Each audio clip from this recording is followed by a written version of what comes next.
All right. George, you want to start? Yep. Thanks for joining, everybody.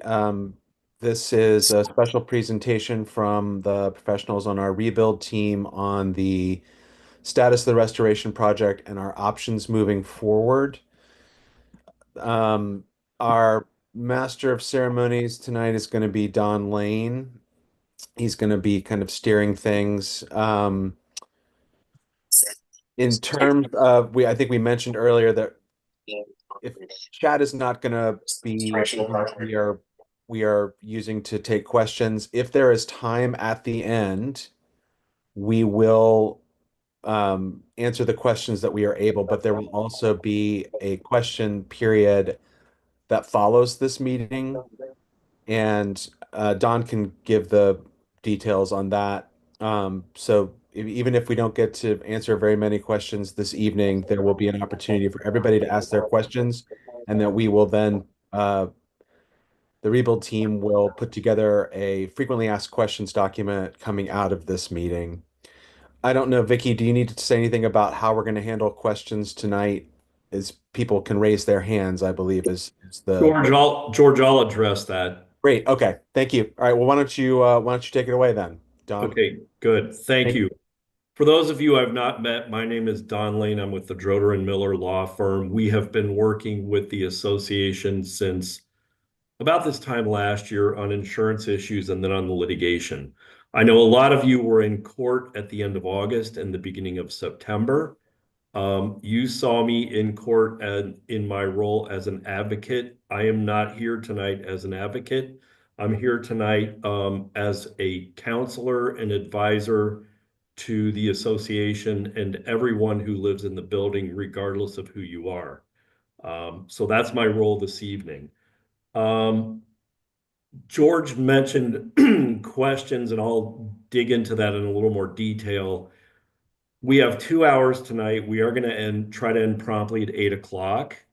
If we have time at the end of the meeting, we will take questions. Um, it just depends on how much time we have left. Excuse me, we have a lot of material to cover. You all saw the agenda, so we've got a lot of information to share with you all tonight. So we may or may not have time for questions. If we do have time for questions at the end, John, as the board secretary, will help us determine who's next in the question queue. You can indicate that you have a question by using the hand raise icon on your screen, and John will do his best to determine who is next in the queue. And then I can call on that person. We can take the question, and the person who is able to answer that from the rebuild team or the board will do so. Otherwise, at the end of the call tonight, we will provide you all with an email address where you can send questions between now and December 6th.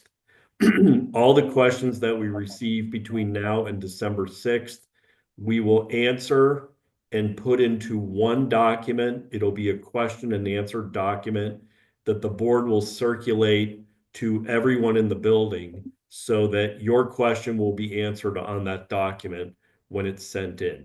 So that's how we're going to handle questions. The board is going to be convening again to consider our discussion tonight and guided by your questions and decide what the next step is going to be. As we stated at the outset, we're not going to utilize the chat function tonight. We won't be answering questions as we go through. We won't be able to answer questions on the chat as we go through, and we will not be able to answer questions in the chat when we're finished if there's time for questions, because it's just too hard to keep track of the chat. So we're not going to use that this evening. So that's logistically how we're going to go forward tonight. I'm going to start the conversation. As George pointed out, the purpose of this meeting is for us to give you all an update on what's going on with the mitigation and restoration and what some of the options are that are facing the association. I'm going to cut right to the chase and talk about what the options are at this point for the association in terms of the mitigation and restoration project. And then we're going to go through a series of speakers to kind of fill in the blanks. The main thing that's driving everything at this point, as it always does, is the financial issues and the financial status. Our current financial issues are brought about by the lawsuit that has been pending since May, and also issues that have been discovered as the building has been opened up. As you all know, work is being performed on the top floors, and as the mitigation and reconstruction contractors get into the building, they're finding some things out. So those two factors, the litigation and the newly discovered issues with the building, are driving the financial picture right now. We have a couple options at this point. Option number one, and we'll fill in the blanks on these as we go forward. Option number one is to continue the mitigation and rebuild plan with a possible assessment to the owners. Now, as you all know, that is something the board tried to avoid up to this point, but because of these conditions of the litigation and what we have found in the building, there may be a possibility of an assessment. We will get into the numbers as we go forward to the extent we know them now. Option number two is a vote of the building ownership to cease the reconstruction from the fires and to sell the building. I'm going to explain the mechanics of how that works at the end of the presentation. So those are the two main options that we have at this point. They're really the only options. Now, I know that there's been some discussion about whether there's an option to change the restoration or mitigation plan. That option is not on the table at this point for several important reasons. Reason number one is the city of Cincinnati has approved, through what's called an alternate engineering design, the mitigation and restoration plan. If that changes in any respect in terms of what's going to be done in the common areas, the chases, the units, and with the sprinkler system that's in the current plan, the association would have to go back to the city and get approval. That could take a long time, and there's no guarantee that the city would entertain any changes. The second reason that changing the plan at this point is not an option is because, if you all were at the hearing, you heard this from our insurance experts, the building cannot be insured unless the conditions that have been found with respect to the soot and with respect to the asbestos and with respect to life safety are addressed.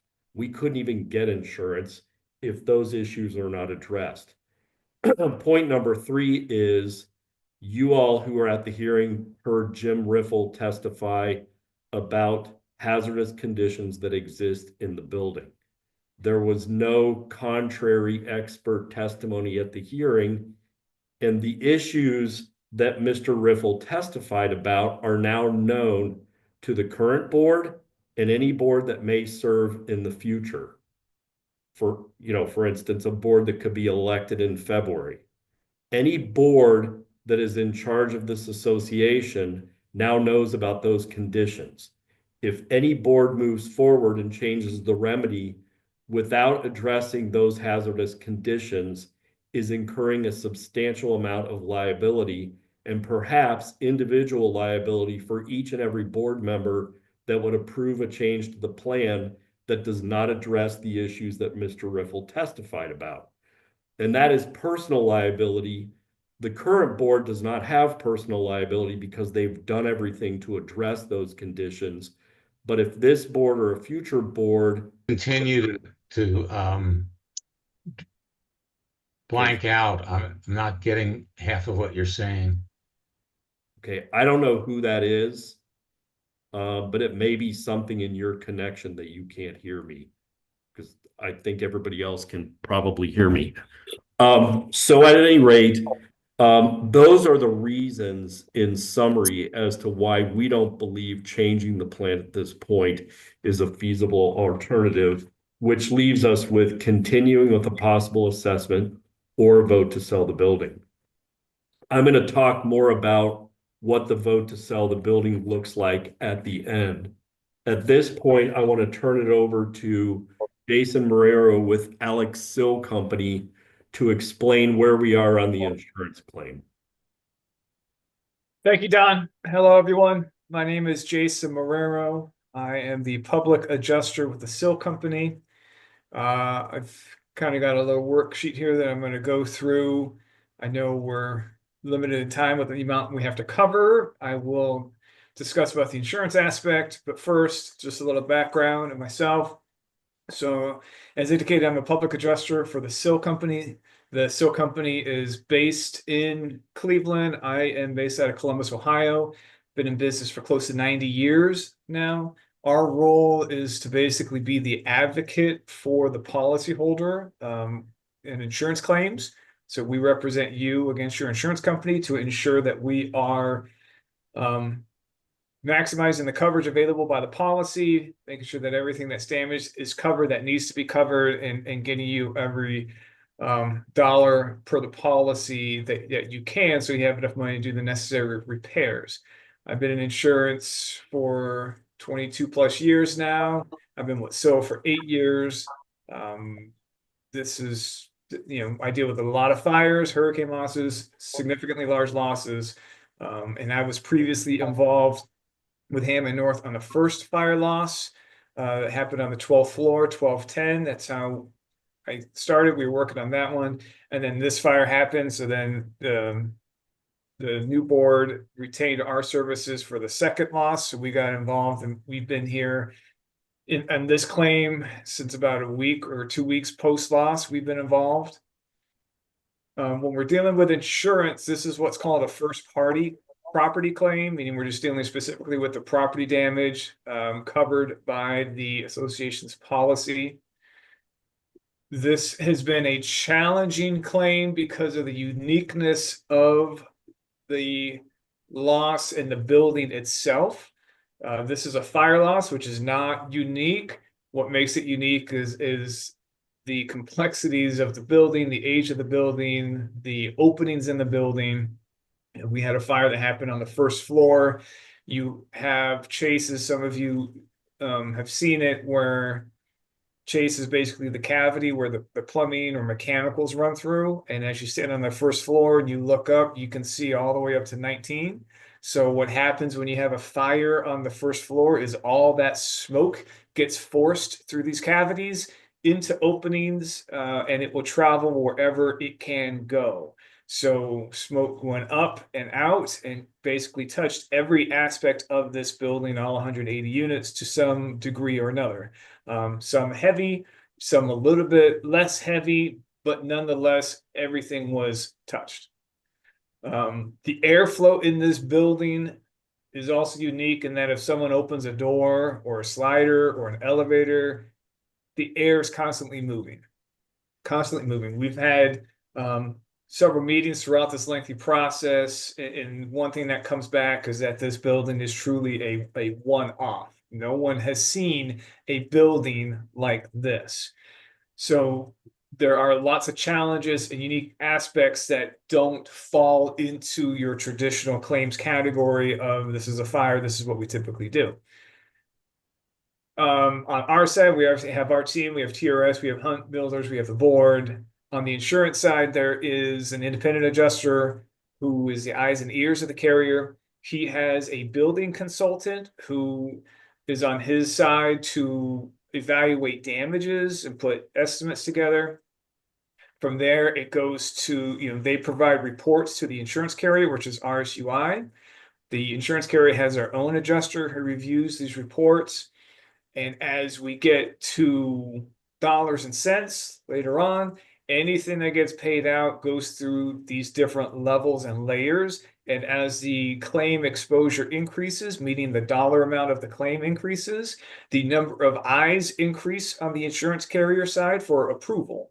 At this point, given the size of this loss, I would not be surprised if we are at a minimum the vice president of claims at RSUI, meaning that the independent adjuster gets a report from his building consultant. He sends it to the adjuster at RSUI.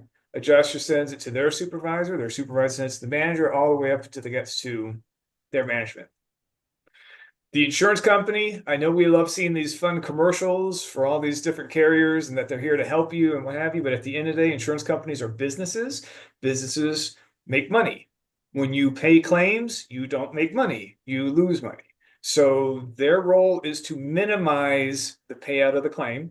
Our role is to make sure that you guys are not being taken advantage of and that, again, you're getting the dollars and cents you're owed under the terms of the policy. When this loss first happened, it's always an assessment, a visualization, trying to walk the loss and truly understand what is going on. There is no budgetary or budget set at the beginning. There might be some ROMs, but it's like the old saying, when you pull the thread on the sweater, it starts unraveling. That's kind of what happened on this project. We were unaware that the ceilings did not go all the way up to the top of the deck, that there was this cavity. So that creates an initial what now? Then we find out that the airflow in the building is constant in this cavity space. So now the material that's up there is no longer static or just resting, going undisturbed. Because we're dealing with condos, people who buy condos have the ability to make changes. So if someone purchases a unit and they decide to put in a light fixture, a ceiling fan, and they open it up and that material is not treated, now you're getting that fire residue into the units, and that's not good. So the level of damage, fire residue, soot contaminant, whatever you want to call it, it's up in these spaces and it has to be treated. The insurance company, per the terms of the policy, has an obligation to, for lack of a better term, put the building back to a pre-loss condition. It's never going to be 100%, but they have to put it back as close to pre-loss as possible. So part of what we argue and what we've been arguing is this fire residue that's above the ceilings, and then how do you properly get to it and clean the void or space between there. When we first met with the build consultant and the independent adjuster after a few months, their initial assessment was around $8 million. Between then and where we stand now, that number is now over $30 million and counting. So, in that time period, this claim has increased to $22 million, and it's still going up because we have recently reached agreements on additional aspects of repairs and damages as a result of this fire. Again, we've had industrial hygienists out. I know Don mentioned Jim Riffle, who the board has brought in. The insurance company has EMC. They've done their own testing. Through this collaboration of testing and inspection and sampling, we continue to expand the scope of damages that's present. We do not want to leave something in this building that wasn't there before the loss. We want to treat it and get it removed or get it cleaned. However we can do it, but it has to be treated. When we're dealing with ceilings, right? The ceilings have to come down. When I talk about scope is the damages. So we have, as of right now, finally kind of reached an agreement on scope, meaning we have an agreement as to the ceilings that have to be removed. We've agreed to the ceilings coming down. We've agreed to the ductwork being removed. We've agreed to the air handlers being removed. We've got electrical. We have an alignment with the insurance company on the electrical, and I'll get to that in a minute because the city is wanting to do something different than that. But with regards to scope of repairs, we have finally now reached a point where the insurance company and us are in alignment and agreement with what has to be done. So now we have to work on the pricing. We have a team, so has a team. We put an estimate together that's evolving as more information is known that reflects what we feel, the price of work that needs to be done. We use a software called Xactimate. It's the same software insurance company uses. We also are utilizing Hunt Builders with their pricing and their sub-trades because some of that pricing, especially when we get into mechanicals, and when I say mechanicals, that's your electric, your HVAC, and your plumbing. Those are different than what the Xactimate software accounts for. So we work with them. Ultimately, we're working with Hunt to ensure as well that their cost of repairs is being covered by insurance. There is a policy limit issue that we're going to run into that will get discussed later in the process. The policy limit is the maximum amount the insurance company will pay based on the policy. We are working our way to getting to those policy limits, but if the repairs cost more, which they sound like they do, then the insurance company isn't obligated to pay all that money. The insurance company is only obligated to pay what the policy limits are. So as we near that point, and that's, again, they're going to get into that later in the call here, but we're going to reach a situation where the cost, to do the work is going to be in excess of the actual limits per the policy. The other issue that comes into play is, now that we have these agreements, there's also code. Code is what we call ordinance and law coverage. It's code is what the city says, hey, based on the age of this building, you've got to bring this particular item up to code. In the instance of this building, the policy for this loss, there's only $10,000 in code coverage, which is not a lot when you're dealing with, the tens of millions of dollars in damages that we have on this loss. When we have those cavities and the chases that go from the floor all the way to the 19th ceiling, that's not up to code. There's supposed to be blocks, that would prevent that smoke from going up. So that's a major component. So there's going to be a significant code cost that insurance is not going to cover because insurance is only related to $10,000 for the policy. And now we're also working through this electric issue. The city has their building inspectors, which we call IBI.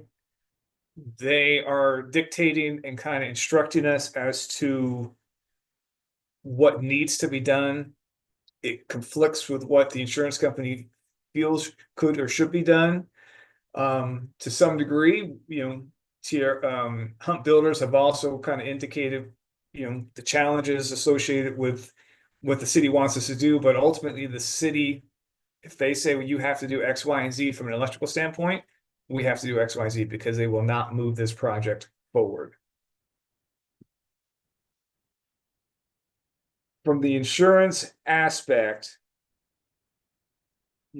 we are addressing everything we can and advocating on behalf of the association, the board.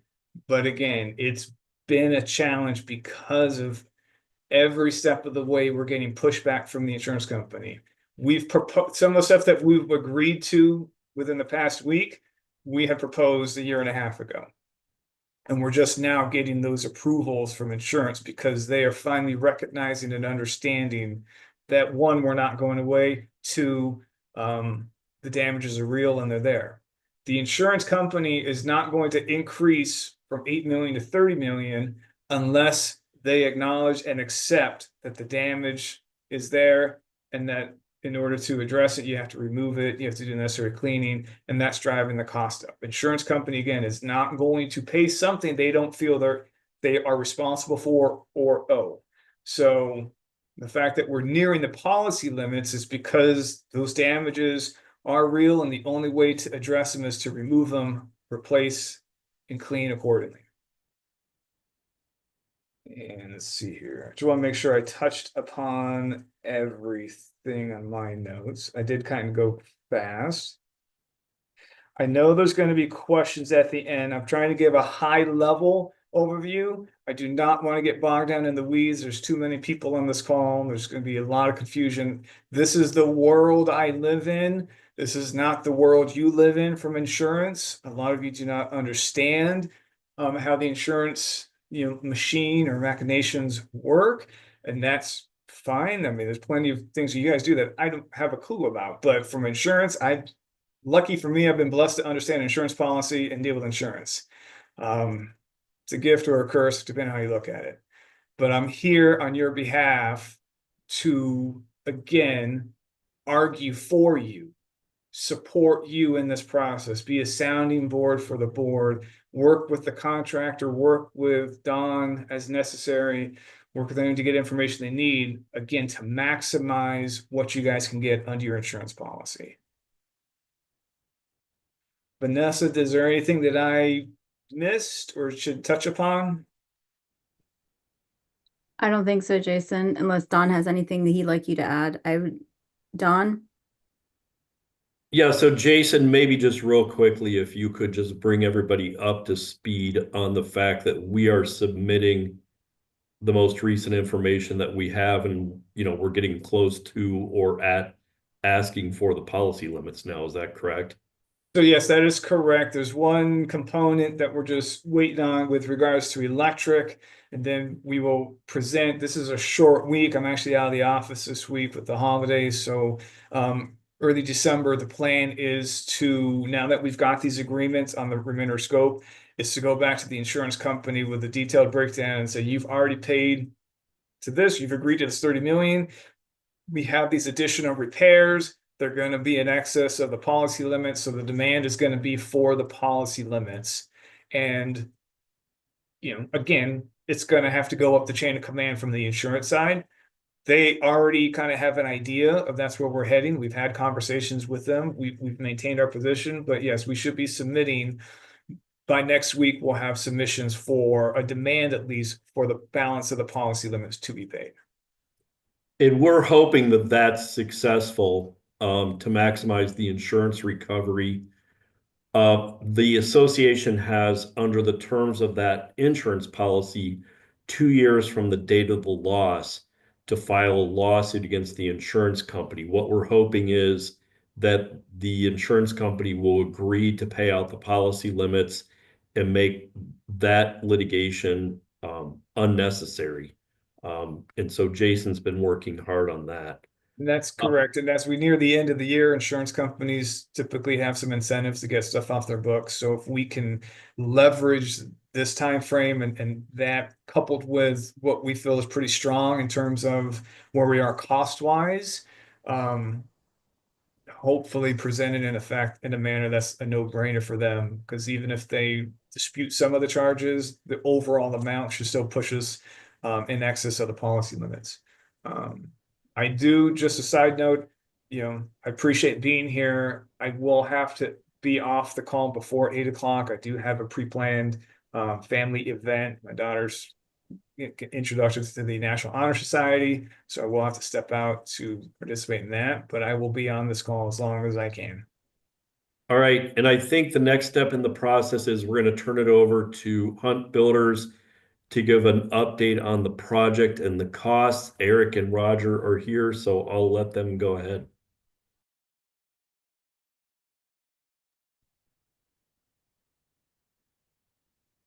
Good evening, everyone. I'm Roger Corbett with Hunt Builders, Executive Project Manager.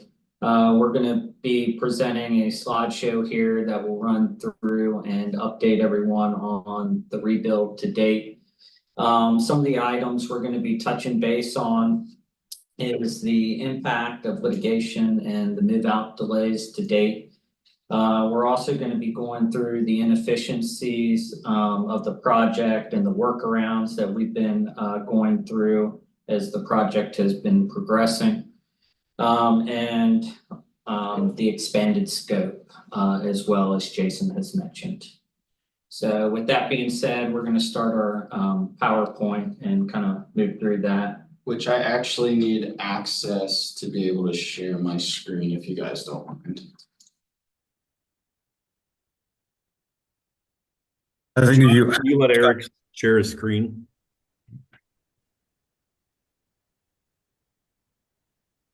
John, are you there? yeah, I think if can you attempt to share? Yeah, it's coming up host disabled participant screen sharing, so it's not letting me. With me. And Eric, you're the one who's going to do it, right? Yeah, so I'm gonna share it off mine. Yes, that's correct. That's why you heard Roger's voice with my face on it. Yes. Yeah, I was trying to pull it up and it wouldn't pull up while he was talking. I don't see an option. I'm just going to make you a co-host and hopefully that works. Okay. John, I'll need that ability as well. Okay.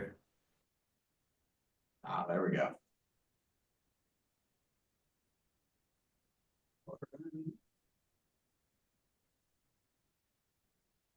We're not seeing it yet.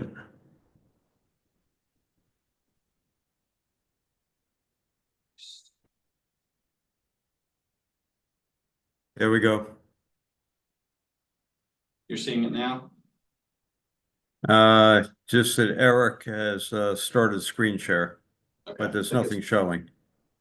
Looks like it's starting to pull up right now. You guys should see it, I think, now. Yes, we're good. Okay, perfect, perfect. Yeah, impact of litigation. All right. All right, so. All right, everyone. So as I mentioned before, we're going to run through the impact of litigation on the project and some of those items, how litigation and move-out refusals affected the schedule, and how that's affecting the reoccupancy of the floors as we're working through this project. But also the inefficiencies resulting in the workarounds from this project flow. So as you guys see here on the left-hand side, this is where we should be with the original top-down approach that we proposed back in the beginning of the year. So as you see, the move-outs would be happening on the 12th floor, mitigation would be happening on the 14th floor, and construction would be happening on the 15th through 19th floors, as those being yellow, the mitigation and abatement being orange on the 14th floor, and the move-outs being red on the 12th floor. On the right-hand side, this is where we can see where the current project workarounds are landing us. So as construction's on the 19th and 18th floors, you have move-outs and mitigation within the 17th floor, delayed move-outs from 16, 15, and 14th floors. And then we should be on the 12th floor for move-outs at this time. So on the 17th floor, the original move-out date was May 24th. And the final move-out that we had on that floor was 10/16. On the 16th floor, the original move-out date was 6/21, with the final move-out date as unknown, as we don't know when that person or people will be moving out. On the 15th floor, the move-out date was originally 7/19, and the final move-out was 11/12. 14th floor, the move-out date originally was 8/16, and the final move-out was on 11/12. So due to the 16th floor not being moved out, this will affect all the floors below it with the construction process. Yeah, so as Eric stated, this is important when it comes to reoccupancy. So we can only get reoccupancy on a floor when the entire floor above and below, when we have certain things in place. Those things being the life safety of the building. For example, the fire alarm needs to be fully functioning. The fire sprinkler system needs to be fully operational and tested. The emergency egress, the exit signage, egress plans need to be up in place. Egress lighting needs to be in place. So that's why these things are so important that we keep, a top-down approach and a floor-by-floor approach. And really, when, one individual delays, their move, it affects, that entire floor, not only that entire floor, but the people above and below them. So, some things to keep in mind as we work through this. We cannot install sprinkler pipe and HVAC without the proper mitigation and abatement, which can only happen with owners not living in their units. So kind of as Roger was talking about that, I pulled this next slide up, which shows in green, you're able to move in once floor above and below complete. So we're able to possibly hand that floor over. On the 18th floor, we cannot occupy this floor due to the move out refusals on the floor below. So at this point, it held up us being able to even be able to hand that floor over. So as you see, if you go on down through the building with refusal of move outs and people not moving out, it holds up the rest of the building with the construction process. So working through some of the inefficiencies that we've been dealing with on the project, there's been lost time tied to work shifting around throughout the building. Each time a contractor has to move locations throughout the building, you lose momentum, okay? You're shifting resources, manpower. It's harder to track that work that's been completed and where it's been completed. All the materials that were, for example, on the 19th floor then have to be moved down to the 18th floor or, even worse, down to 6. All this shifting around these multiple relocations takes time, takes money. So it adds cost to the project. Most trades have at least one other trade in which their work cannot, start until others, have been completed. Some examples of this is, for example, when ductwork cannot be completed on a floor, that means the sprinkler system can't be installed, which means the ceiling grid can't be installed, which then affects, the mounting of diffusers, light housings, sprinkler heads, smoke detectors, the ceiling grid. If the ceiling grid doesn't get installed, well, you can't hang drywall. If the drywall doesn't get hung, well, you can't paint. So the final touches such as diffusers, lights, etc., can't be installed. Most importantly, this means that we can't turn over a floor. It can't be reoccupied.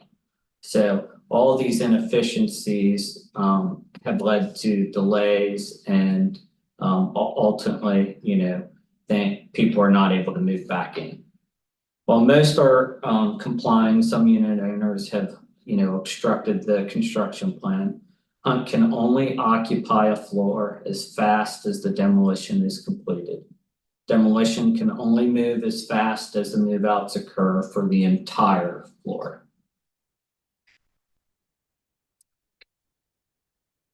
So some of the schedule changes that have occurred really has to relate to scope increases. As we have gotten on to the 19th and 18th floor, we've been uncovering the true damage. We have the shafts that we've been dealing with, and also the increase in general scope and the code deficiencies that we found from things that have been done over the last 60 years. So on this slide, you guys may or may not know the greatest damage done to the building occurred due to the smoke in the airspace above the ceilings, as Jason was talking about earlier. So on the left two photos, you can see where the gaps were presented, which allowed the smoke to move throughout the building. As you can see in red, there in the upper left photo, that's where you can see there's a gap above the ceiling that just wasn't finished drywall, so it let the smoke flow freely above the ceiling, along with the gaps in the lower left, as you see pointed out in red. So all of these gaps should be sealed to the floor above and to help prevent this issue, as shown in the right side photos. This is what it'll look like when it's completed, such as we've done on the 18th and 19th floors. Some of the expanded scope that we found is these code deficiencies. As we've been opening up these shafts and these interstitial spaces, we've been finding many things that have occurred, over the last 60 years. Many materials in the shafts are not allowed by code. Some things that this would include are PVC, wood blocking, plastic electrical boxes, things along those sorts. As you will see in the top left-hand corner of the picture being shown, we have wood blocking that's not fire rated. These things have to be corrected before the inspectors will allow us to close up the walls. In the bottom left-hand corner picture, you'll see a junction box that should have what we call putty pads. That's the red materials you see in the right-hand picture. These things, is to keep a properly rated shaft and allow us, to keep things protected within that assembly. So again, here are some code deficiencies that we found within the shafts. As you see in the left-hand picture, there's the Romex lines that are not allowed to be one in the shafts and two above the ceilings in general or within the building.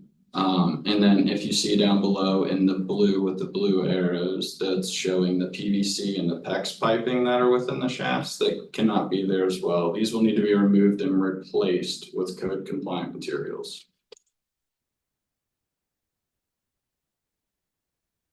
So here we have some of the scope increases that we've seen since January until now.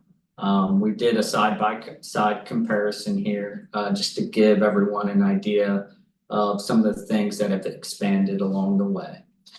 Back in January, we've always known about the total loss and the complete rebuilds.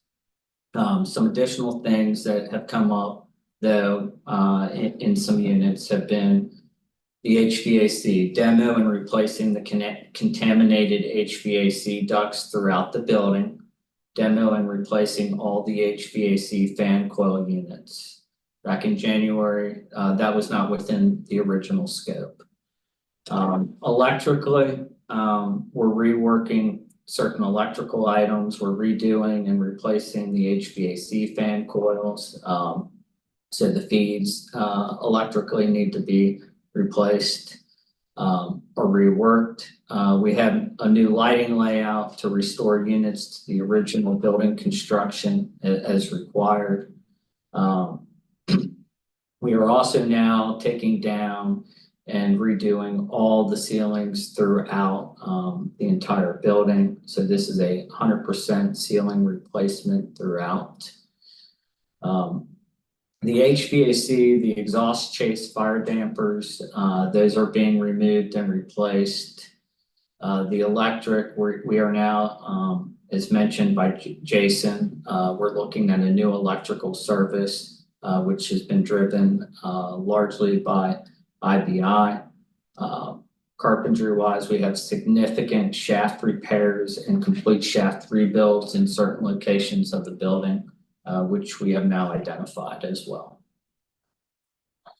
So now we're going to move into the construction update and kind of give you guys an idea of where we are to date. So the left two photos show the ductwork being held to the underside of the concrete ribs. This is the highest we can get the ductwork to help save the space above the ceiling. It's really pressed up against the concrete ribs with no space in between it. The right photo shows a new fan coil unit being installed. So that is what everybody will have within their condos. So there have been several discussions revolving around the benefits of CPVC. There are some items that should be known. CPVC does not impact move-outs. Move-outs will still need to happen. Supports for CPVC will still need to be taken to the concrete deck, as CPVC in this building would have a similar installation method to steel. Hey, Eric, let me interject one thing for just a minute. Of course. What we're talking about is CPVC sprinkler system. Yes, correct. Yes, thank you. Appreciate that. Sure. So as I was saying, the supports for the CPVC sprinkler system will need to be taken to the concrete deck, as CPVC in this building would have a similar installation method to steel.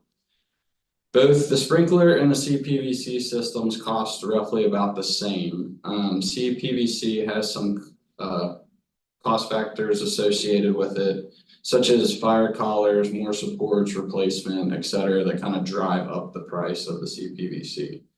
Some of the CPVC downfalls are it's not more durable than steel and can only have certain types of approved materials in contact with it. The storage requirements are more restrictive on CPVC, so you can't really leave it out in the sun, and it can't be in weathered or within certain temperatures. Steel has a greater longevity, fire protection, higher melting point, and is more impact resistant to CPVC. So all in all, you'd have to be more careful with CPVC, and it wears easily over time compared to steel. And one more point to add to that discussion.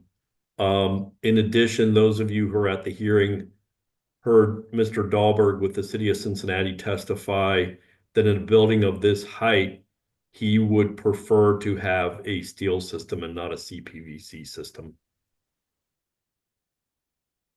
So here you see a couple pictures here of really the sprinkler system install in progress.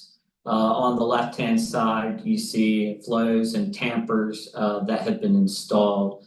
In the middle pictures, we have the sprinkler lines above the ceiling, along with the hose connection, and really us trying to keep the system as tight as possible. If you look, you see where the ductwork is pressed up, against the building structure. Then the sprinkler lines are as tight as they can go, and then the ceiling grid system is right up against that sprinkler line. Trying to save every inch we can, keeping things as tight and as neat as possible.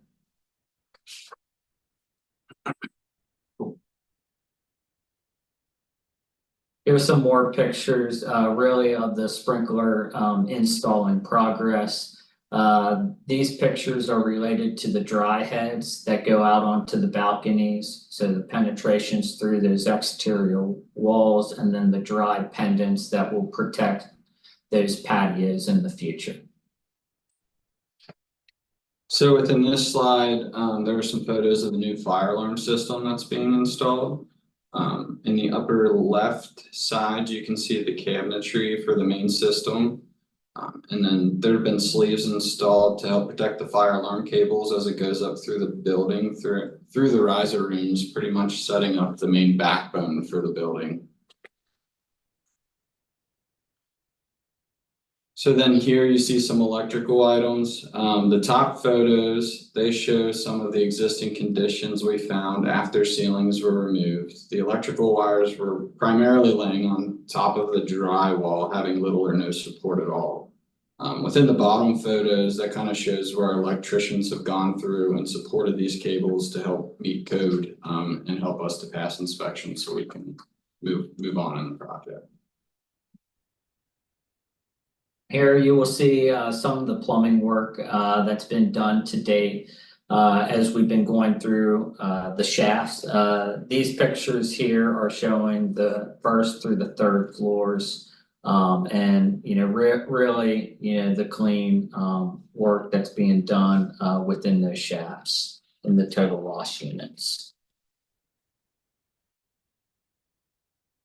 These next three pictures are of the shafts themselves and the drywall and framing work that's being worked on.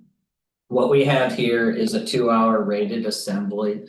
You have 3 layers of drywall to get to this 2-hour rated assembly.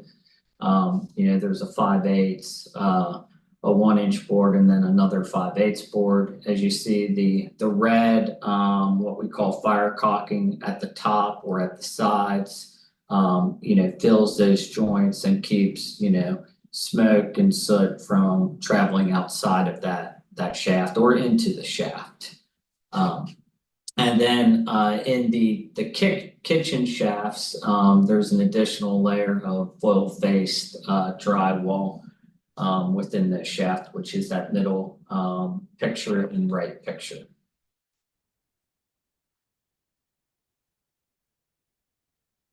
Here we have another couple pictures of the ceiling grid and sprinkler and ductwork install in progress. Really just displaying the clean ceilings and also the tight install that we're trying to achieve.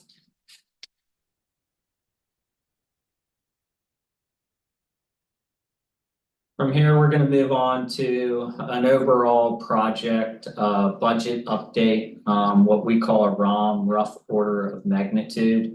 What I'll be doing is really going through, the budget kind of line item by line item. Just identifying, high level costs, that we've pulled together to date. So line item 1 is Hunt Builders, general conditions and general requirements. These are really, such things as staffing, cleaning, dumpsters, offsite parking. Those are some of the examples of what, this line item covers. We have, included a delay cost in this line item all the way to November 29th of $863,000 in delay costs to date. So something to be aware of in that number. Line item 2 is the carpentry line item. This includes framing, ceilings, walls, drywall finishing, doors and frames, and hardware. This is about an $8.9 million number to date. Line item 3 is the mechanical, the electrical, and plumbing scope known to date. We have panel replacements, lighting, the plumbing stack replacement, fan coil and ductwork replacement, along with devices throughout. This is about a $14 million number to date. Line item 4 is the shaft repairs and rebuilds. This also includes shaft deficiencies that are known to date. This is about $941,000. We also have what we call code deficiencies, so things that we've found along the way in the shafts and above the ceilings. We've identified really what these are or what we expect these to be. So this is a best guess, really. So this is based off of what we have found on the 19th and 18th floor to date. And we've taken those numbers and basically estimated what we think is what we're gonna incur through rest of the building based off the 19th and 18th floor. Some of these things such as Romex removal, rework and plastic box removal, and piping replacement in the shafts comes to about $2.6 million. As we have talked about earlier on, we have the electrical service replacement in the building that we've been identifying and working through. So this would include the main switch gear, the busway going up through the building, and all the breakers throughout the building. We estimate that this is about a $6.5 million investment at this point. Line item 7 is life safety. This is fire alarm, fire protection, fire extinguishers, fire stop, insulation, stair and elevator pressurization, along with special inspections. This is about a $4.1 million line item. Line item 8 is the flooring, tile, and paint throughout the building. We estimate that we're looking at about $5.3 million. Line item 9 is millwork, appliances, bathroom accessories. This really relates to the total loss units. That's about $1 million. The elevator refresh that we priced to date would involve the elevator cab and finishes and the elevator equipment itself, which would be the motors and electrical equipment up in the penthouse. We're looking at almost $1.4 million investment on that line. Common area construction really would include TVs, lift in the lobby, fireplace, folding partition, glass replacement, lobby flooring, storage lockers in the basement. We have about $560,000 for that line item. Hunt Builders fee at 3.5% of construction cost. It's about $1.6 million. We have a project contingency at this point of 10%, given that we're high up in the building on 19th and 18th floor really. We've identified that at about $4.7 million. We have the mitigation and abatement with TRS. Good. Yeah, something happened on my end, but anyways, we have the mitigation and abatement with TRS that's been identified at about $31 million. We have a line item there with delay cost associated with the move outs and litigation of about $1.1 million. There's the industrial hygienist which is Auburn Environmental. We believe that they're looking at about a $500,000 cost through to the end of the project. We also have architectural and engineering fees of about $1 million with about a $7,125 delay cost with them. We have HOA direct fees. These would be, legal fees, financial advisor, public adjuster, with Jason, as you heard from him earlier. And we're looking at possibly, meeting the max insurance recovery of $55 million through that, which would be about, $4.1 million for those insurance recovery fees. We have the project rebate, which I think most are aware of. We have that as a deduct. That is about $1.6 million to the budget. And then, as I mentioned, we're looking at possibly reaching the max insurance recovery, which we've outlined at approximately $55 million. So that brings us to a total over the policy limit currently of about $39 million.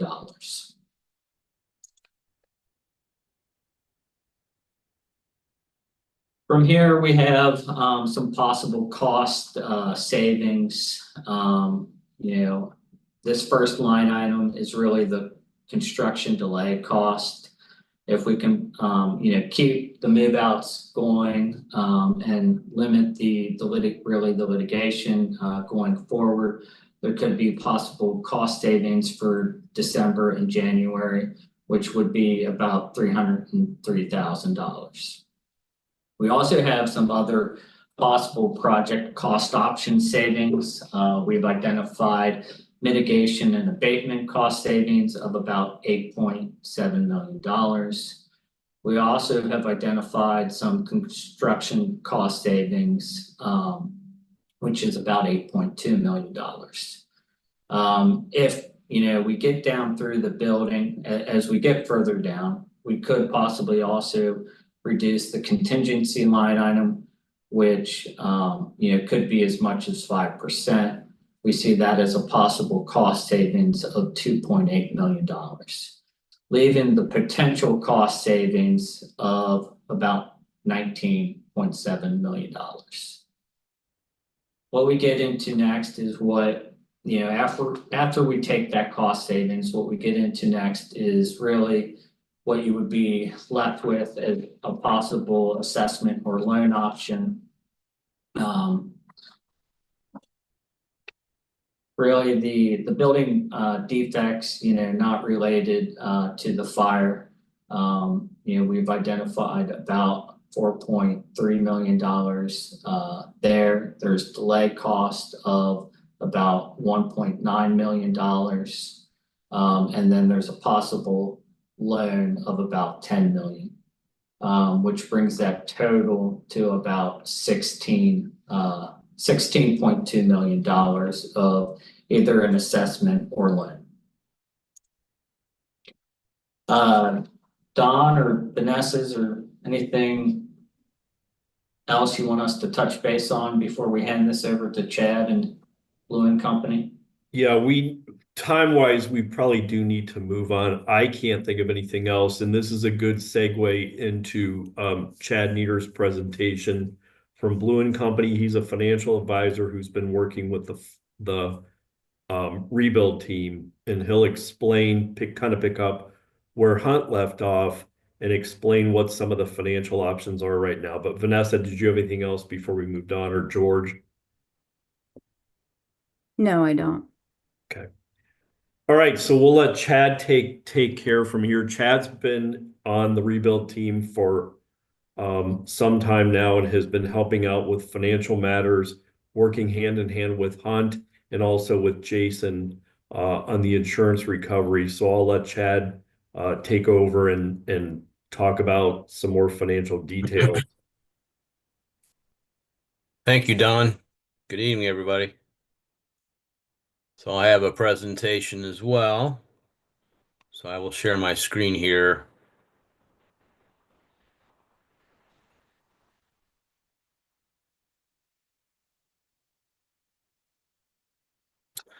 So I've been involved in the project since December of 2023. So I was retained to help guide the board through this process with my financial background. So I'm a CPA and I spent 23 years working as a nonprofit CFO. So I have a lot of experience helping organizations navigate difficult financial situations. So that's the purpose of my involvement. So you're going to see pretty much the same numbers in a little bit different format that Roger just went through. So I'm gonna recap this at a high level. We're gonna have Dan Driehaus join us to talk about insurance premium savings because that is key to us getting a loan. And then we're gonna come back and I'll boil all this down to as a 1-bedroom, 2-bed, 3-bedroom or penthouse owner, what this could mean from you from an assessment standpoint. So I'll go through these individual situations a little bit more in depth later, but focusing on the first option, which would be the lowest pro rata assessment. You know, we've got the total project cost net of insurance of the 39 million on Hunt's schedule. This is net of an anticipated $55 million payout on the claim. You know, that is not guaranteed at this point, but that our financial analysis assumes that. So then we have the possible project cost reductions. You know, that includes the potential lower cost on abatement, the lowering the lowering of the contingency fund from 10% to 5%, and the value engineering that Roger talked about. So after those items, we're at a total project after cost reductions and after insurance proceeds of 20 million. We've been pursuing a loan for 9 to 10 million to cover those code improvements that have been discussed. And we were in discussion with several banks, but when the insurance savings did not materialize last summer due to varying issues, the last bank we were in discussion with put our discussions on hold. You know, we need some fairly dramatic but expected long-term premium savings to provide the excess cash flow in your operating budget to support making the payments on the loan that we would take out to fund the code improvements. And so again, the primary reason that the banks withdrew was the fact that the anticipated premium savings of 300,000 to 400,000 that we expected to see at renewal this July did not materialize. So at this point, I would like to invite Dan Driehaus to join in and discuss more about what caused that and what the future looks like. So Dan, Great. you want to join in here? Yeah, thank you, Chad, and really everybody on the call. I know this is a lot of information, but Happy to jump in here. So my name is Dan Driehaus. I own Driehaus Insurance Group downtown. We were engaged just after your 7/1/2023 renewal. That was the renewal where your premiums went up alarmingly high, your annual premium cost, and that's where the ordinance or law coverage went down dramatically. So the board reached out to us and our team. We assembled Chris Beckman, Brian Baumgartner is on this call as well. Brian's role is to market our commercial insurance. My role is a commercial insurance and agency owner. And Chris Beckman's role has been very important in this process because we were engaged to create a narrative for the marketplace. And our objective has always been and still is to work you from the surplus lines markets over to the standard markets. And we do know that without some of these changes, if they're not implemented, it'll be an almost impossible task to move you to the standard marketplace. So Chris Beckman, it's important to know his background. From 1978 to 1998, he was involved with fire safety. He was a fire chief. Then he was hired by Northbrook, CNA, and W.R. Berkeley as a property specialist. He has a lot of specific property background. And so we trust his judgment. Our careers intersected at Schiff Kreidler Shell. I worked there for 14 years, and Chris and I worked alongside each other placing property accounts. So Chris's narratives often helped us secure the best terms from the marketplace. So that's why he's involved, and he's sorry he couldn't be on this call, but he has been engaged throughout the entire process with the board and this committee. So getting to what's required, that's really the main question, right? The Art Dolberg, we have a relationship with him going back pretty far. He approved your AED, so alternate engineering design plan. And in that plan, two of the key elements that Jason, I thought, really did a nice job pointing out was installation of the sprinkler system and the closing of the cavities that extend throughout the entire building. There are other elements in that approval, but those are the two key elements. And with those, a fully sprinklered building makes this risk an entirely different risk in a positive way, and the appetite is quite high for fully sprinklered buildings. Non-sprinklered buildings with multi-million-dollar claims within an 11-month period of time are extremely difficult to secure coverage for. We did renew coverage, and I think many of you are on the call. When we renewed it on 7/1/2024, what we did is we took the 5 carriers and narrowed it down to a 3-carrier stack. Before that renewal process, there were some unanticipated changes, whether it be litigation, the media involvement. There was some feedback on that for us in terms of our marketing efforts, but so that really has delayed the phase of that initial reduction in cost. And then the real reduction in cost, annual cost and budgetable cost, comes when the sprinkler system and other mitigation measures are taken. So hopefully that's helpful to you. Brian, would you like to chime in with any additional detail?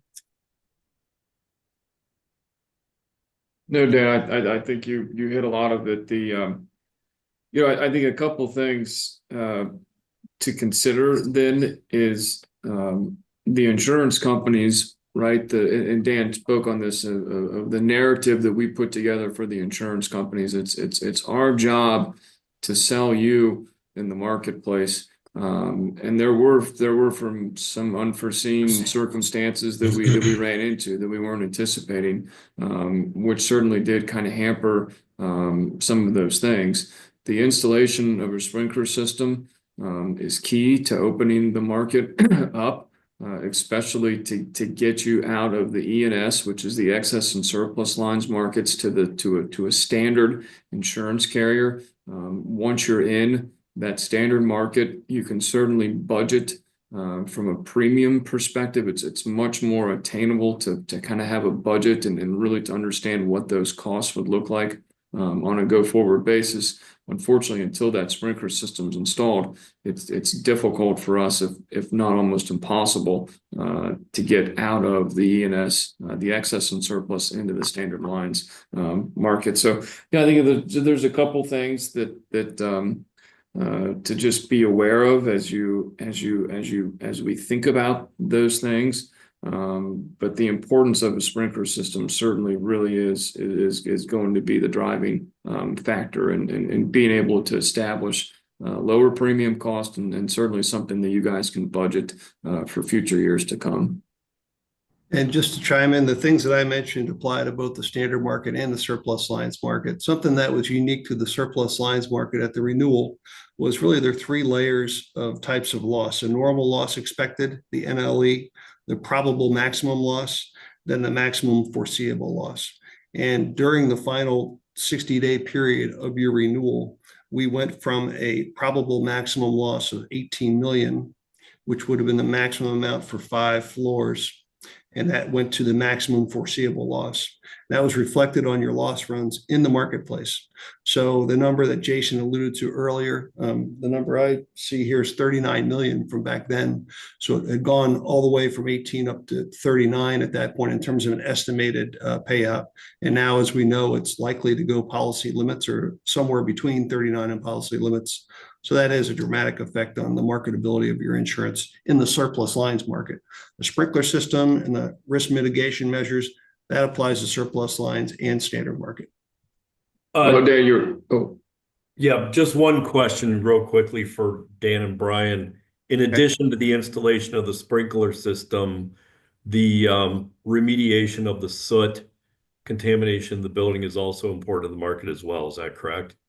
It is. And I Yes. think it could touch on some other coverages, Donnie, you and a few others have alluded to, is that this is a known situation now in the building. And so if we don't act on it, it's very possible that there'll be personal liability for board members if they don't act to remediate it.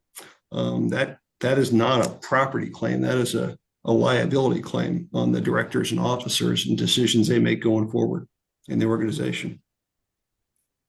Yeah, and the other point too is there's also a life safety issue within the building, which would really affect the general liability side of the house. So we spent a lot of time talking about property insurance and the property and the building itself, but the general liability is something to understand as well too. So general liability, it protects the association in the event that there's an injury on the property or on the premises, right? So if there would have been injuries during the fire, there potentially could have been a general liability claim that would have come of that. Your cost right now for your general liability, knowing what we know in the marketplace, is remarkably low, and it's extremely inexpensive for what the risks are. Knowing that there are certain contaminants in the building, right, that potentially could lead to losses down the road.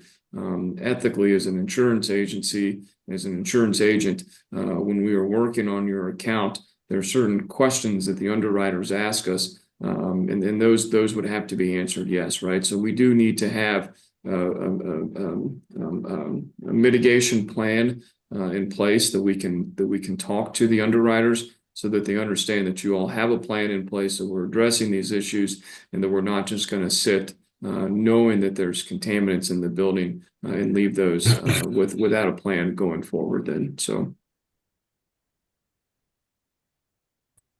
All right, so Chad, you're going to pick it up from here. Is that right? Yeah, I have one more question for Dan myself. Okay. So Dan, we were originally thinking that, if there was progress on the project and there was several floors, if not about half the building, that was finished, then we could be seeing some substantial insurance savings. Do you still believe that's possible, or are we kind of at the point where the majority, if not all, the floors need to be finished before the premiums could drop significantly? Do you have any thoughts on that? Yeah, and the thoughts aren't different than what they were when we were first engaged. It's 2 phases. The first phase is the progress toward that end, the end goal of having the thing fully remediated and satisfying everything that the city approved. That is the ideal scenario. We're marketing that account. Knowing that's more than a 12-month process, we were hoping, planning that progress toward that end would be make you more marketable. And in some ways, believe it or not, it did.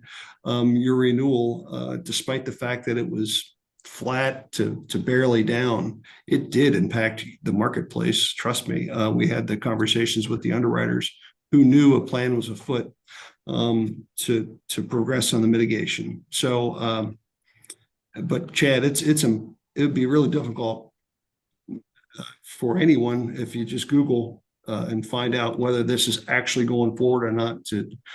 We couldn't honestly say with 100% certainty that this plan is going to be followed through with 100%. So Correct. we want to say that. We want to say that. And typically, we're likely only going to get premium reductions at renewal on July 1st. It's difficult to get carriers during the year. That's right. That's right. We still intend to make the marketplace aware in the first quarter of 2025 that we'd like to see something before renewal. If there are some good reductions, we'll grab them. But 7/1 is generally where we're going to see the real marketplace react. Okay. Thanks, Dan.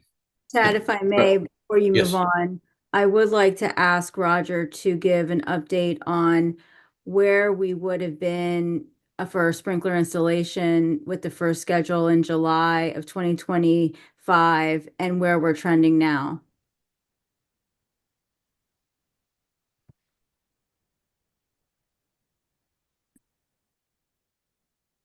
Vanessa, can you hear me? Yes.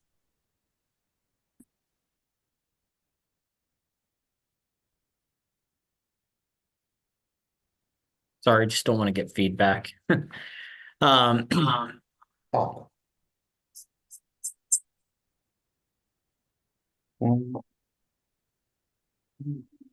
maybe if you could answer that question since Roger's having some connection issues.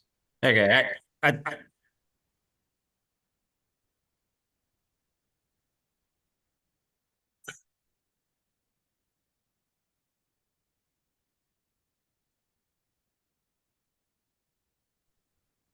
You both muted. Roger, you're still muted. Sometimes in these situations, I think it everyone's seems like muted. if everybody turns their microphone off that isn't talking, sometimes they get better. The issue, Eric and Roger are in the same room. That's the issue. We're good now. Yeah. Go ahead. Don, you can hear me?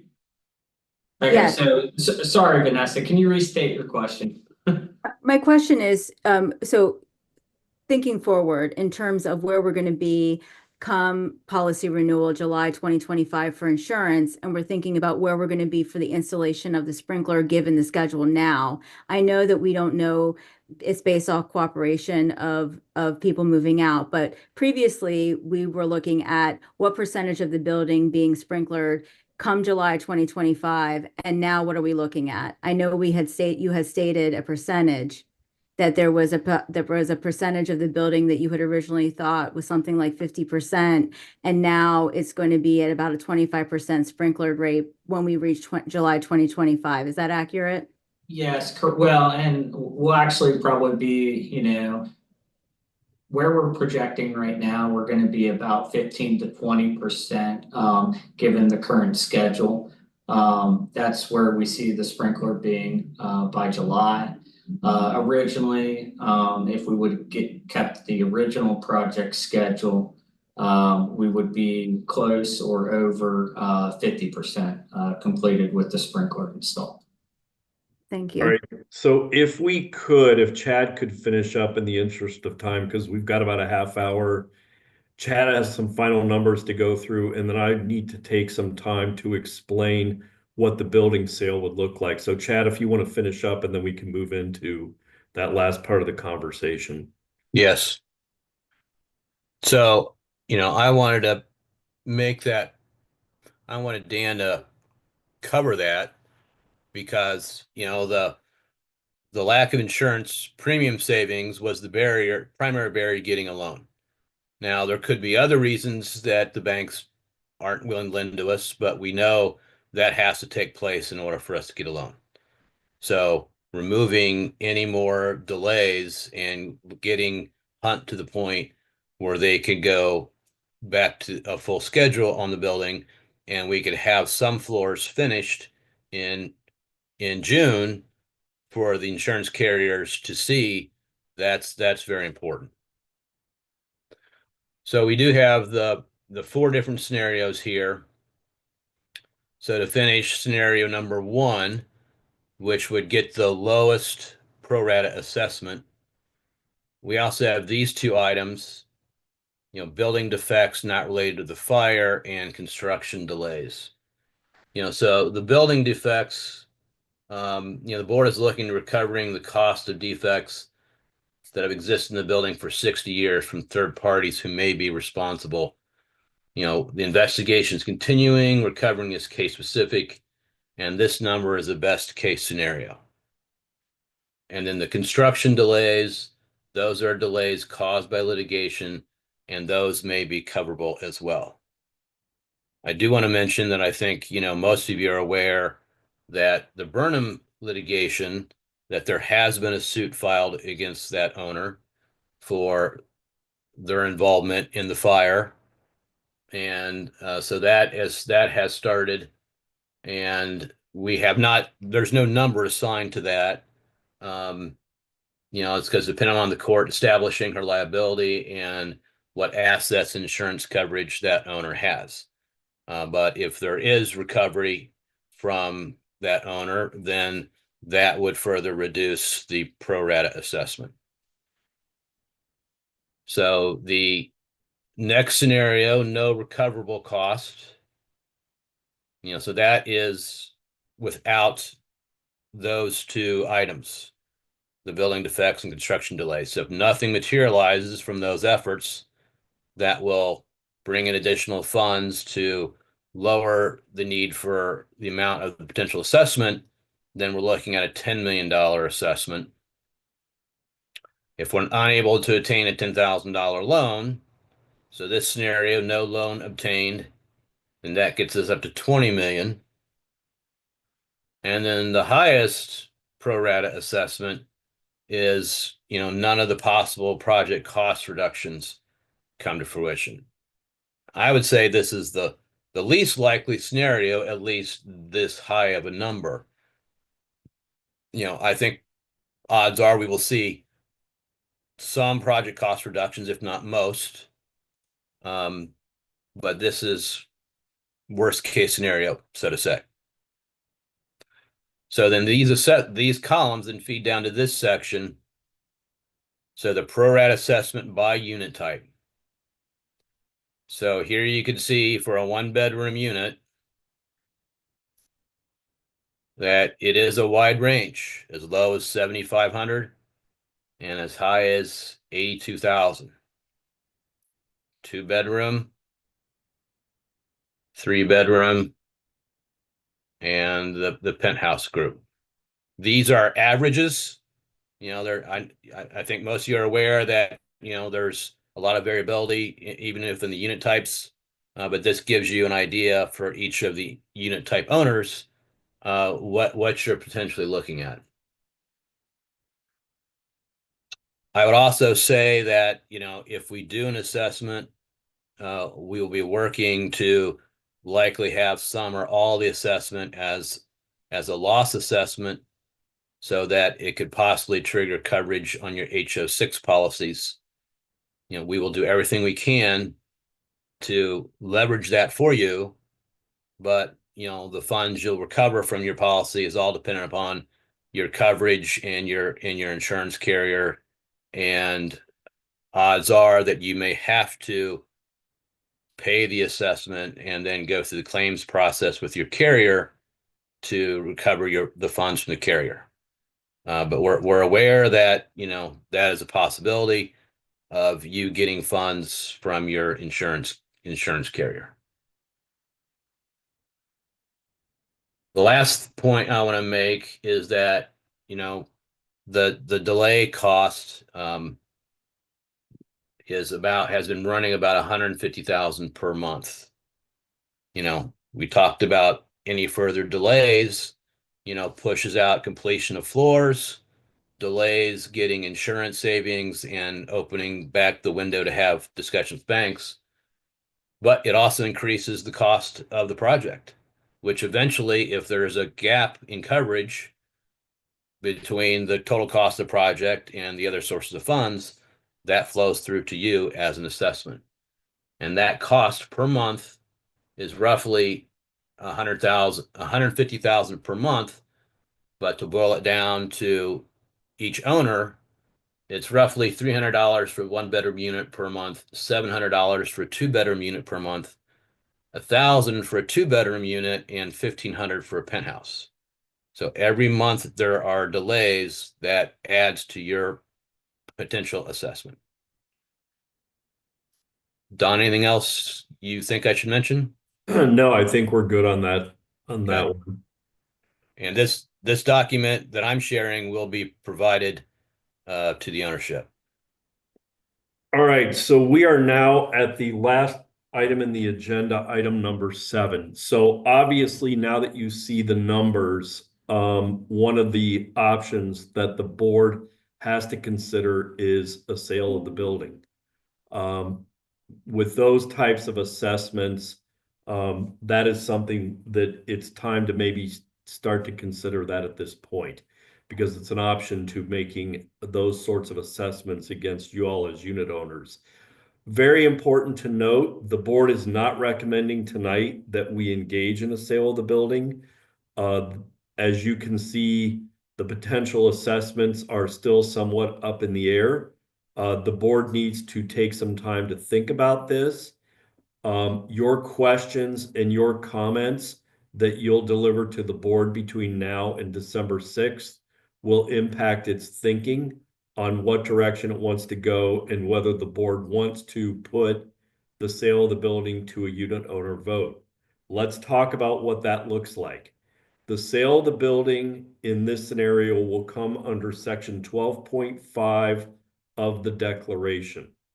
This is a very special and unique section of the declaration that talks about a vote to sell the building under these circumstances. That section relates to the sale of the building if the unit owners decide not to repair after a fire. Now, just because the mitigation and restoration has begun doesn't mean that the unit owners have to vote to continue that mitigation and repair.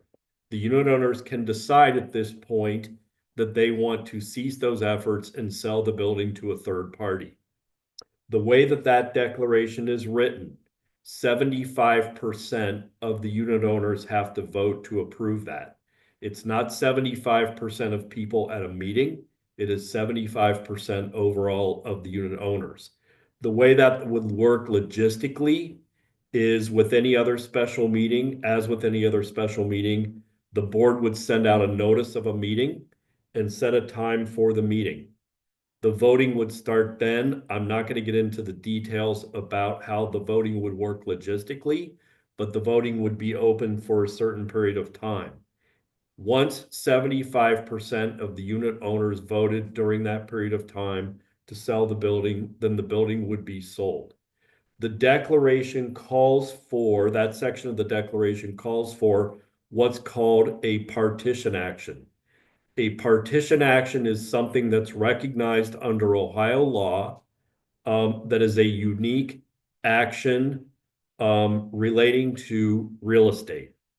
The best example I can give to you of what a partition action is, if George Alexander and I owned a piece of property as joint owners, and if one of us wanted to sell the property and one of us didn't, the one who wanted to sell the property could file a suit in court against the other owner. So I would sue George and say, I want to partition this real estate and sell it. In this case, 75% or more of the unit owners would simply say, we are ready to sell the real estate. And what would happen at that point is there would be a legal partition action filed in court. Now, this would not necessarily be an adversarial action. However, if there were unit owners that didn't want to sell the building, then they may try to go into court and say, you know, we object to the sale of the building, but if we got the 75%, it would happen. The action would be the association as a plaintiff. The unit owners would all be defendants, and that would be true whether people agreed to the sale or not. Every unit owner would be named as a defendant in the action, regardless of how they voted. Creditors would be named in the action. That can include Hunt or TRS if they have unpaid fees.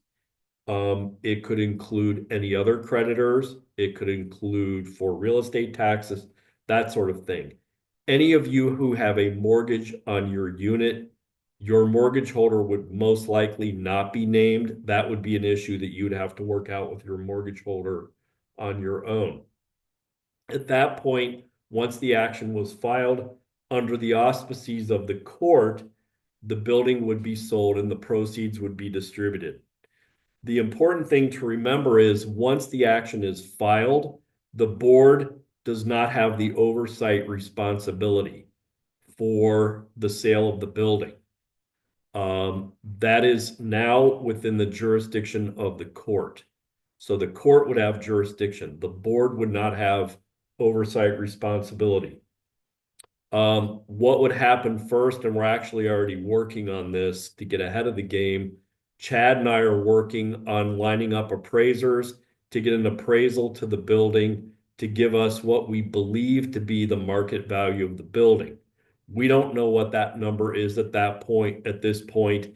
And if any of your questions tonight or next week is, what do you think the value of the building is?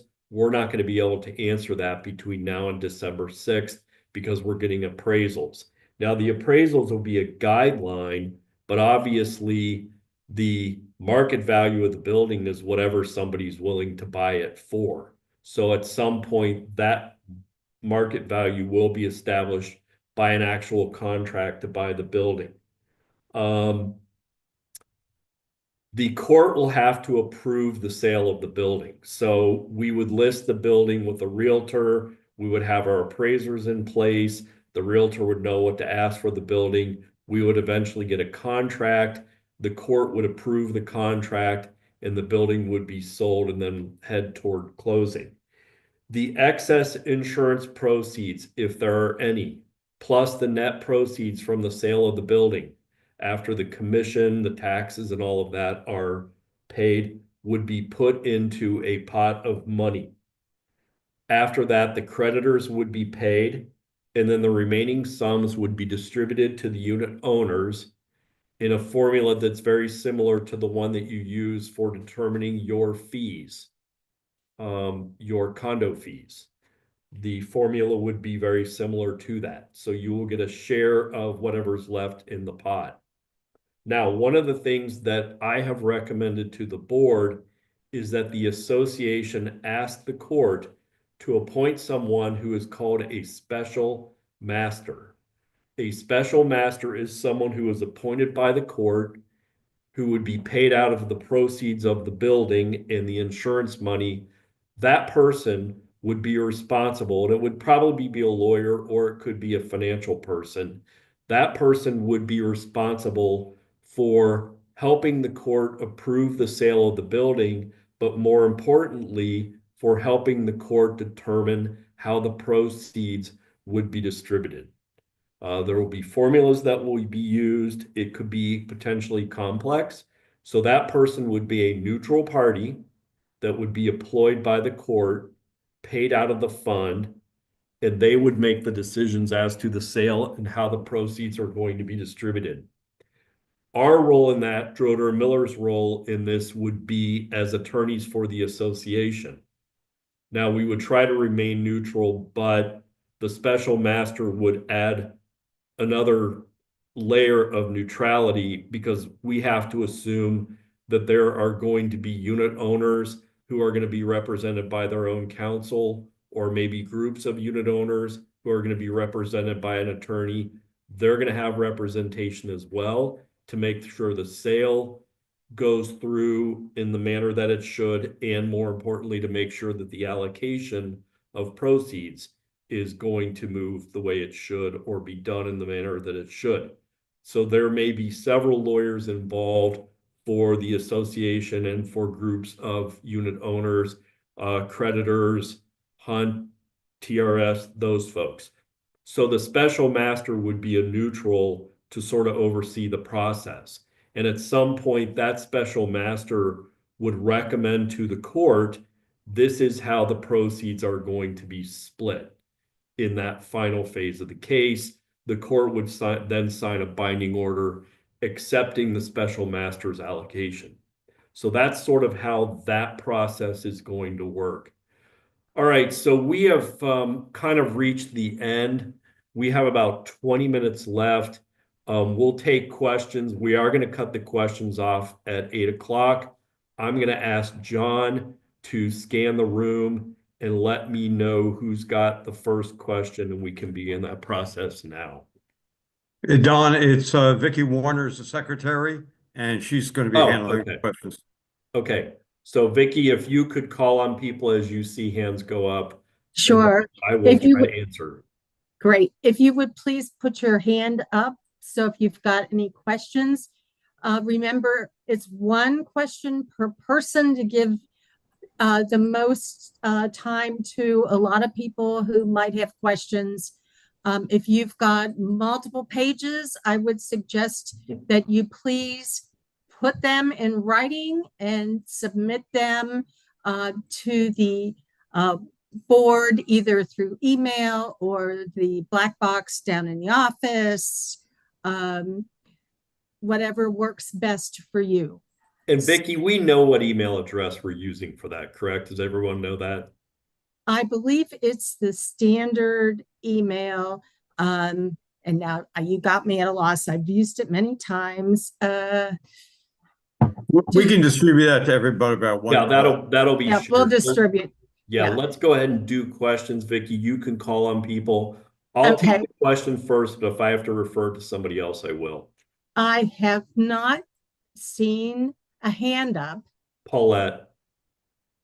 Oh, she must be on the other end. Okay, Paulette, your hand is up. Go ahead, Paulette. Okay. One question. I have not heard anything about getting the money for a sprinkler system. So everything's about we have to be on track for installing the sprinkler system. But did we get a loan for the sprinkler system? I thought that was an issue. The sprinkler system is currently being paid out of the proceeds of the insurance recovery. That's where the money is earmarked now. And then what we get into you can't separate out the sprinkler system. The sprinkler system is part of the mitigation and remediation plan. At present and up to this period of time, the mitigation and remediation plan, including the sprinkler system, is being paid for out of the insurance proceeds. The presentation tonight was just to show you all that there is a possibility, especially if we don't get a loan, that there will have to be a special assessment to pay for the whole thing. That special assessment is not an assessment that's paying for the sprinkler system. So that sprinkler system is still up in the air about how that will ultimately get paid. No, it's not. It's part of the mitigation or remediation plan. What is up in the air at this point is if there's a gap between the insurance proceeds and the final cost of everything, how will that be paid? You can't separate out the sprinkler system. Okay, that's new information. Next question is from Marty Harriman. Harrington. Harrington, sorry. Yeah. My question is, can we continue to live in our units while the building is up for sale until the closing? When would we have to move out? That is to be determined if the unit Can't hear you. If the unit owners vote, that is to be determined. That's a question we can't answer right now, but that is something that we will work on with the court. and the board will work on that prior to the filing of the partition action. I would imagine that once the building goes on the market, that it will have to be vacated, but it's too early to tell what that looks like or when that would occur. It could be on the market for a long time, right? Again, it is too early. Can't hear you again. Again, it is too early. You're muted again. I'm not muted. Okay. I'm not on mute. So can you all hear me? Still muted. Yes. Oh, we can hear you. Marty, Okay. she's not on mute. Yeah, we can hear you, Don. Okay. Yeah. Oh, my son Okay. is. Next Can you turn question yours is off? from Melissa. And Marty, if you have any more Sorry. questions about that, I don't know if you can hear me, but you might want to email those. Okay. Who's Sorry. next? Melissa? That didn't work My very question is, would it be possible for the other owners and or the board to bring litigation against the person on the 16th floor that is the holdout causing us to spend all of this money in delays? Well, it's not just that person. For the people who filed the action that went to the hearing in August, there are already claims in that action for the delays. The court has not reached those issues yet. For the people who are not involved in that action, there has been a suit filed for the people who have still not vacated off the floors where the work is being done, even if those folks were not plaintiffs in the original action. Next question. Bruce, you're up. Bruce. Bruce?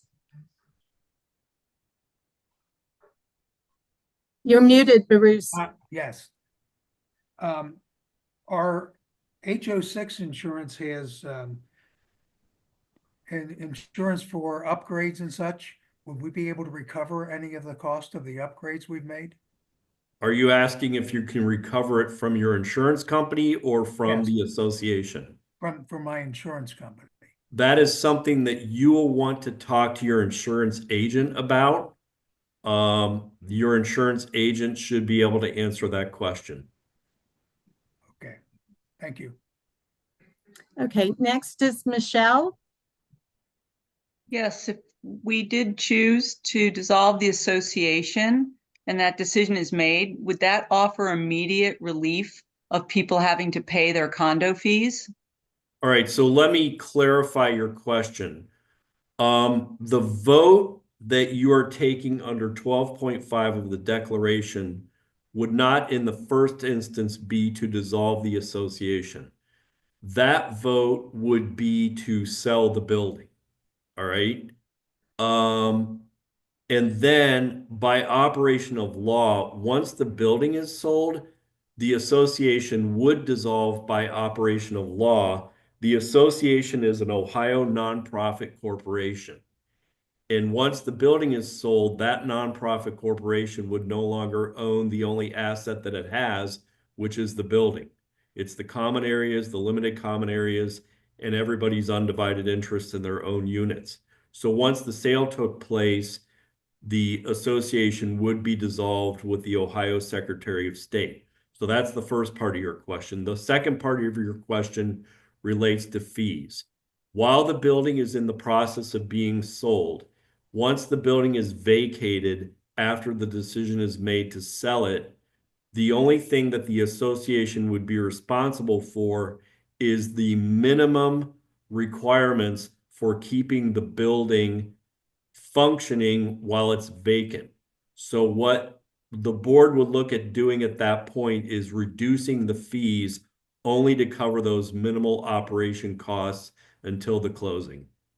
Next question. I think David Rosenberg didn't have the hand icon, but he's had his own hand up for a while. So Vicky, if you don't mind, we'll let him go. Go ahead. David?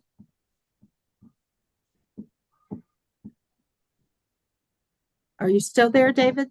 He is. He's on mute. Oh, There he is. Here we go. Not being really abreast of all of the details.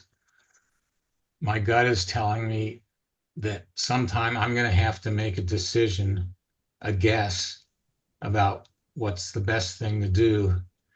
And right now I'm having to looking at making a decision, my guess based on your guesses, and it's not, it doesn't feel very secure that we're doing anything but gambling here. And I would just like to ask the board if they would give us better information so we can make better decisions here. What do you think is missing, David? Well, the information you gave has a range of possibilities. I don't know the likelihood of those various possibilities. I don't think you have it. You probably have a better idea what it is than I do. Well, David, what I can tell you is there's two at this point, and that's kind of how we started the evening out. Neither of them is optimal. We understand. The first option is you're looking at a possible assessment, and Chad Nieder ran through the numbers. The second possibility is you're looking at selling the building and hopefully getting something out of that sale as unit owner. I mean, those are really the two possibilities at this point. And again, those are brought about for two reasons. Number one, the litigation that's been going on since May. And number two, the conditions that have been discovered since the building was opened up. So really, when it comes right down to it, those are the two you're looking at. We've given you the most accurate information that we have at this point. What questions have we not answered? Number one is, what would the building sell for? We're working on that. We don't know. Number two, what is the likelihood that we'll get $55 million in insurance coverage? As Jason Marrero pointed out, we are hoping that that's going to take place, but we can't guarantee that at this point. So that's kind of really where we are. Let's move on. Not to make this sound any worse than it already is, but I'm in the 9 stack, and by the time that is rebuilt, if we rebuild it, I will have spent $80,000 just keeping this place.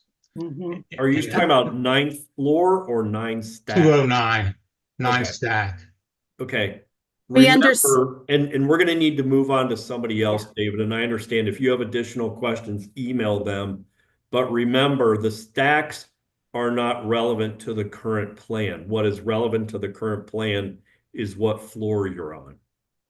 Correct. All I'm saying is my loss isn't being considered in this grand formula. I'm sorry, we're going to have to move on, David. Greg, you're up next. Oh, yeah, I'm Greg Nieberding. I'm power of attorney. My mother, Laverne Nieberding, I think many of you might know. My sister lives in the building, Michelle Kelly. My question is this: if I understood correctly, the if the owners voted to sell the building, there would be an amount of money that would be in a pot, let's call it, of insurance proceeds. I assume there might be cancellation penalties if we decided if they decide to sell and you stop the work on the things that are being done. Does the building have any liabilities or loans against it? In other words, are there any mortgages on the Hammond North building itself, or is that mostly owned free and clear, and there's just expenses that would be that would need to be addressed? Correct. And if the unit owners decided to sell the building, then we would probably not take the loan out at this point that Chad talked about. And do you think, on that same point, do you think that if let's just say the insurance proceeds were $50-some million, even if we didn't do the repairs, to Mr. Rosenberg's point, he's got expensive, would the insurance still pay that large lump sum in compensation for all of the loss of value of the units and things like that? Or if the building would decide to sell, would then the insurance company say, well, you're selling, so we're not going to cover any of those things that we were going to cover? Okay, so Greg, you're mixing up a lot of concepts here. So let's kind of Sorry break about that. No, that's okay. No problem. Understood. It's confusing. So let's break that down a little bit. First of all, you need to look at your own HO6 policies to determine what you can recover out of those. You have dwelling coverage and you have additional living expenses and you have contents coverage. So those are things that you need to talk to your own agent or your attorney about to see about recouping those things, number one. Number two, the way that the sale works is all of the money goes into one pot. If there's additional insurance money left, it wouldn't be the whole 55 million because a lot of that money's been spent on the work that's been done so far. Okay. But if there's any insurance proceeds left and the net proceeds from the sale of the building. So if the building sold, and I'm not even going to use a figure because it'll get misquoted. But whatever money the building sells for after the commissions are paid and any necessary bills are paid and that sort of thing, the excess insurance proceeds and the money from the sale of the building will go into a pot, and that will be distributed to the unit owners according to a formula that is going to be similar to how your fees are assessed. And we go that direction. All right, we're about out of time, so we're going to invite everybody else who has questions to submit those to the email. And, you know, the last thing I will ask is you all have gotten a lot of information thrown at you this evening. I think going away from this discussion, it is probably counterproductive for folks to spread things on social media or to take bits and pieces of what has been discussed tonight and put that on social media and reinterpret it in a manner that we didn't intend, because that really only feeds into angst amongst the unit owners. So hopefully we can all move forward on the same page. And as I said at the outset, I think the board, the reconstruction team, and our office is very interested in doing what's best for every unit owner. And so hopefully this has been informative tonight and we can move forward. The board will be meeting after the 6th of December. So your questions and comments are welcome and we will answer those in one document and get those back to you. And then the board will give you an update after we meet sometime, you know, the second week or so of December as to what the board recommendations and the next moves are. Started. So I think that's it. George, I'll turn it over to you if you want to close the meeting. Resume question. Well, it's not an official meeting, but I know this is a lot of information for folks, so we hope that you'll take the opportunity to send your questions along. And thanks everybody for attending. And yeah, with that, I think we can close it. Thank Thanks you. all. Good night. Night. Night.